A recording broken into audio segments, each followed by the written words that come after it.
if you've been in a relationship and you're like, this is so amazing, and it's been going on for a while and your communication is great and everything feels awesome, and then life throws you something that knocks both of you back and you have no idea what to do. All right, this is what happened to my husband and I.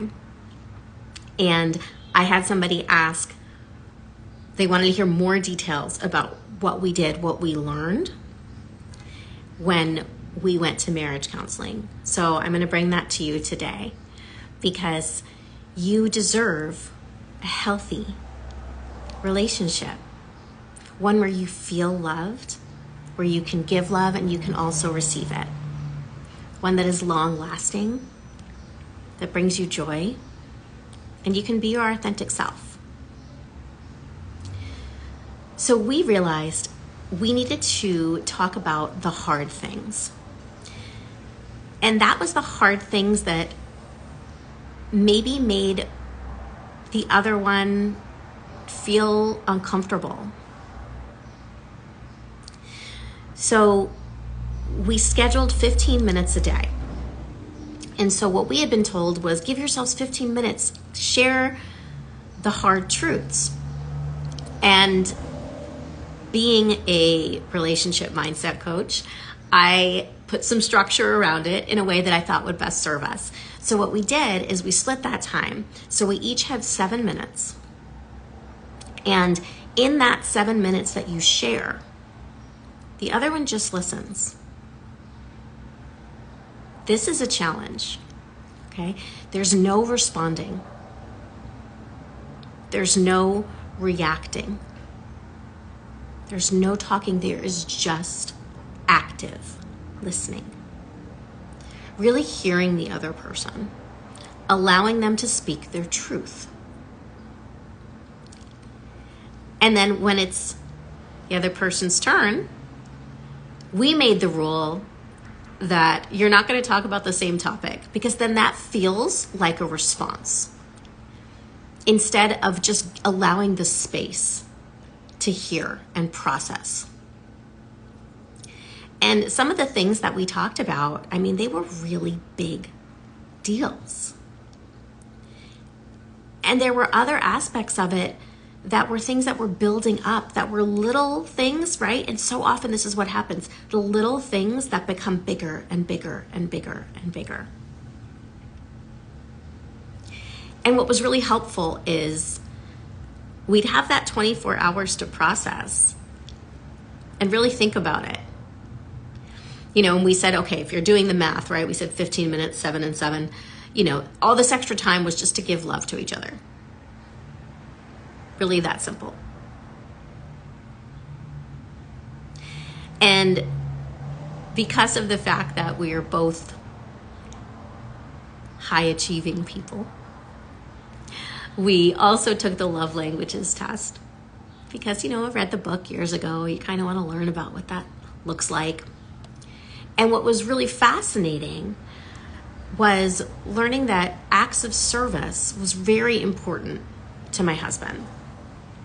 And we knew words of affirmation were big for me, right? No big deal. And we actually both knew that quality time was important to both of us. But learning about acts of service being important to him made a really big difference. And the reason being is when it came to things around our place. So when he would ask me to do things and I didn't, it made him feel bad. It made him feel unloved. Now, there's so much more to that, right? Because once you start to hear these things and then you have questions, or you immediately in your head, you start to kind of come up with a defense.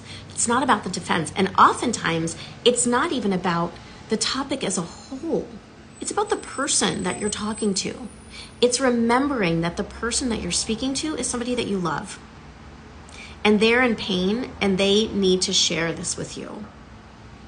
And it is your role to listen without judgment, without trying to fix it, without responding, without defending anything.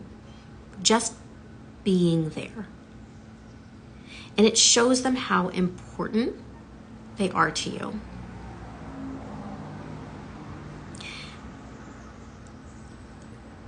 And when it's time, when you're at a point where you can take action on those things, sure. And you can ask that person then for consent.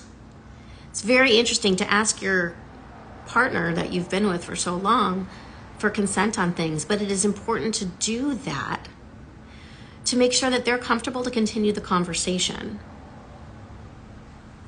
So let's say a week has passed since you've had a hard things discussion that you'd really like to talk about. Well, then what do? Then you say, I have questions for you. Can we talk about this again? Are you comfortable? Are you ready? And see where they are.